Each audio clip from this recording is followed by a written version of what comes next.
meron po kayong panawagan sa mga maaaring makapanood nitong video? Ano lang po, una gusto ko pong magpasalamat kasi madami pong tumutulong sa amin sa mga nakakapanood ng mga vlog ko.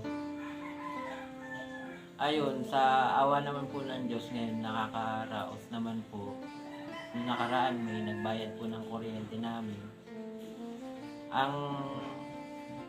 Ang mga tao naman po kasi hindi natin yan mapiplease eh. Kaya kung ano na lang po, kung halimbawa magustuhan niyo yung mga vlog ko, ganun, pwede nyo naman po akong bigyan or may ganun pangyayari po kasi natuwa daw sila, tinatanong nila yung Gcash ko. So, yun lang naman po. Gusto ko lang po magpasalamat. Tsaka, wala na rin naman, parang iniisip ko po kasi wala naman na po akong magagawa kundi tanggapin na lang din eh. Kaya lang ang gusto ko po sana mapa-opera si mama para gumaling. Para kahit papano po pwede rin akong makapagtrabaho, ganun. Para hindi po palaging aasa na lang sa akong may magbibigay o wala. Ganun po. Sana po kahit si mama matulungan na mapatingnan dahil yung paa niya po manas na din. Yun po. Kayo po, Nanay Fe, baka may gusto po kayong sabihin. Sa akin din maraming din salamat sa mga nakakatulong kay Bong. Ganun din, pasensya na sila kung ano ba yun, na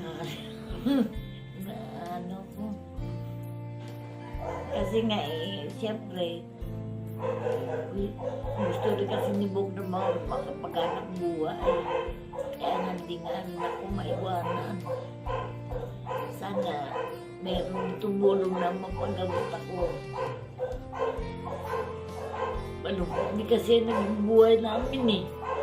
Parang kami lang ang umaano sa buhay namin. Gumagawa ng paraan. Kasi parang wala namang kusang tumulong yung mga kamag-anak mo. Parang yung sabihin, yung bahala ka sa buhay ninyo. Kaya minsan talaga hindi kami dumadayo sa kanila. Simot na gumagawa ng paraan. Ganun lang mo, ayoko ng babae. Nakakaiyak.